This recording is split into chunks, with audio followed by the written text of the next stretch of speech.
ബസ്സിലായിരിക്കും നമ്മളുടെ editorial team സഞ്ചരിക്കുക.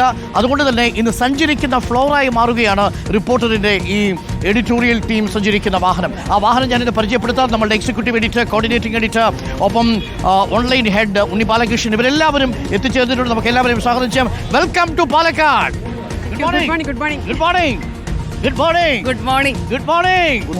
ഷാർജയിൽ നിന്ന് നേരത്തെ 3-4 പുസ്തകങ്ങളല്ലേ? 3 പുസ്തകങ്ങൾ റിലീസ് ചെയ്തതിന് ശേഷമുള്ള വരവാണ് അല്ലേ?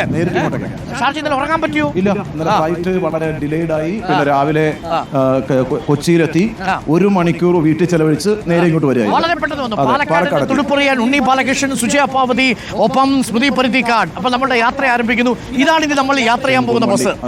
നമുക്കൊപ്പം VS രഞ്ജിത്ത് ഉണ്ട്. VS രഞ്ജിത്ത്, വരൂ. VS Ranjith, right? Roshi Pal, then Roshi, very good morning. Okay, then നമ്മുടെ അഷ്കർ അലി കരിമ്പ, then സായി അല്ലമീൻ, വരൂ. നമ്മുടെ വാർത്താ സംഘങ്ങൾ എല്ലാവരും, സാനിയ മനോമി, എല്ലാവരും നമ്മൾ ഇന്ന് ഒരു ലൈവാത്തോണായി വരികയാണ്. സുജയ, സ്മൃതി, നമ്മൾ ഏകദേശം രാത്രി 10 മണി വരെ ഈ മെഗാ ലൈവാത്തോൺ തുടരും. മുക്കിലും മൂലയിലും സഞ്ചരിക്കും. ഏകദേശം ഇല്ല, രാത്രി 10 വരെ ഫുൾ ഓൺ. ഉറപ്പാണ്? ഉറപ്പാണ്. സംശയമുണ്ടോ? ഇല്ല, മുക്കിലും മൂലയിലും പോകും. പാലക്കാടിന്റെ ഗ്രാമങ്ങൾ കണ്ടിട്ടുണ്ടോ? കണ്ണാടി ഞാൻ കുറച്ച് സഞ്ചരിച്ചുള്ള സ്ഥലമാണ്. അതൊരു അവസരം കൂടിയാണ്. ഇതൊരു അവസരമാണ്. കണ്ണാടിയുണ്ട്, മാത്തൂരുണ്ട്, പിരായിരിയുണ്ട്. കണ്ണാടിയുടെ സമീപത്ത് ഒരു യാക്കര പുഴയുണ്ട്. കൽപ്പാത്തിയുടെ അടുത്തൊരു കൽപ്പാത്തി പുഴയുണ്ട്. ഒരുപാട് ഗായത്രി പുഴ.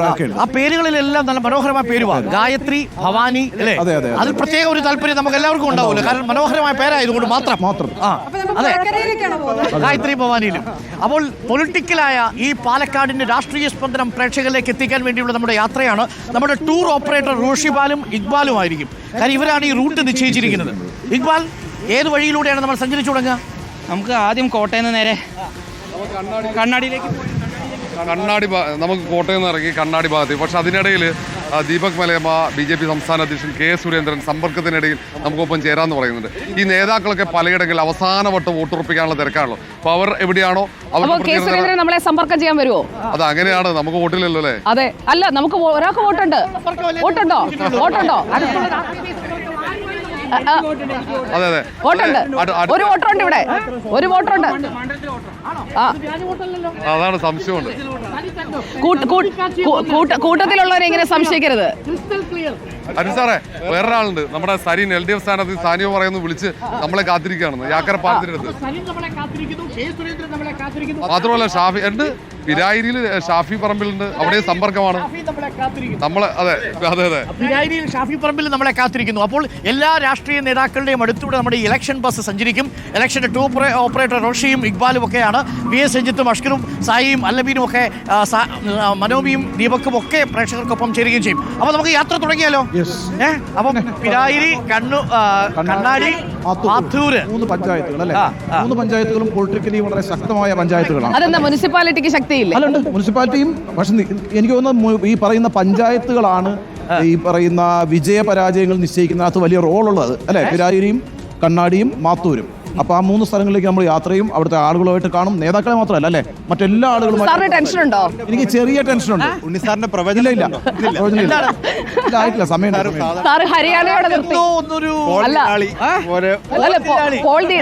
പോൾ നീരാളി ഹരിയാനയിൽ ചതിച്ചതോടെ ഒന്ന് നിർത്തിവെച്ചിരിക്കുക തൽക്കാലത്തേക്ക്.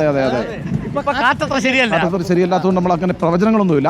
എന്നാൽ ഇവിടുന്ന് മനസ്സിലാക്കാൻ കഴിയുമല്ലോ എന്താണ് ഇവിടുത്തെ പ്രശ്നങ്ങൾ, എന്താണ് ആളുകളുടെ ഒരു ചിന്ത, എങ്ങനെയാണ് അത്തരം കാര്യങ്ങളിൽ നമുക്കൊരു ധാരണയിലേക്ക് എത്താൻ കഴിയുമ്പോൾ വൈകിട്ടോടെ എന്നാണ് ഞാൻ വിചാരിക്കുന്നത്. അപ്പോൾ എന്തായാലും പാലക്കാടിന്റെ രാഷ്ട്രീയ തുടിപ്പ് മനസ്സിലാക്കി നമ്മുടെ യാത്ര തുടരുകയാണ്. അപ്പോൾ നമുക്ക് ബസ് കയറിയാലോ? അപ്പോൾ നമ്മുടെ ഇലക്ഷൻ ബസ്, റിപ്പോർട്ടറിന്റെ ഇലക്ഷൻ ബസ് മെഗാ ലൈവാത്തോടാണ് പ്രേക്ഷകർ കാണാൻ പോകുന്നത്.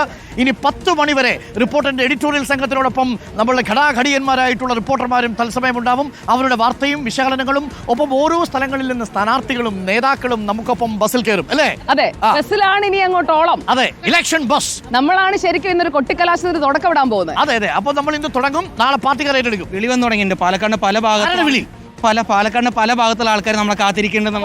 കോർണർ മീറ്റിംഗുകൾക്കായി ആളുകൾ കാത്തിരിക്കുന്നു. റിപ്പോർട്ടർ സംഘടിപ്പിക്കുന്ന കോർണർ മീറ്റിംഗുകൾക്കായി നിങ്ങൾ കാത്തിരിക്കുക. സ്മൃതിയും പാലക്കാട് ഒരുപാട് സ്ഥലങ്ങളിൽ പോയിട്ടില്ലല്ലോ? കേട്ടില്ല. പല സ്ഥലങ്ങളിൽ പോയിട്ടുണ്ടോ? ഇല്ല, എല്ലാ സ്ഥലങ്ങളിലും പോയില്ല. പ്രചരണത്തിന് പോയിട്ടുണ്ടോ? പ്രചരണത്തിനോ? പണ്ട് കോളേജ് പഠിക്കുന്ന സമയത്ത് പക്ഷെ പാലക്കാട് അങ്ങനെ വന്നിട്ടില്ലെന്ന് തോന്നുന്നു അല്ലേ? കേട്ടില്ല. പാലക്കാട് അധികം വന്നിട്ടില്ലല്ലോ. ഒരുപാട് വന്നിട്ടില്ല. വന്നിട്ടുണ്ട് ഇതിന് മുന്നേ വന്നിട്ടുണ്ട്. പലതവണ വന്നിട്ടുണ്ട്. ഇലക്ഷൻ ഷോക്കേസിൽ തന്നെ വന്നിട്ടുണ്ട്. ഓക്കെ, അപ്പോൾ എനിക്ക് തോന്നുന്നു പാലക്കാട്ടെ സുന്ദരമായ സ്ഥലങ്ങൾ റോഷിയും ഇക്ബാലും ഇവർക്ക് കാട്ടിക്കൊടുക്കും. അപ്പോൾ നമ്മൾ യാത്ര തുടങ്ങുന്നു പ്രിയപ്പെട്ട പ്രേക്ഷകരെ. ഇലക്ഷൻ ബസ് ആരംഭിക്കുകയാണ്. റിപ്പോർട്ടറിന് മെഗാ ലൈവാത്തോൺ.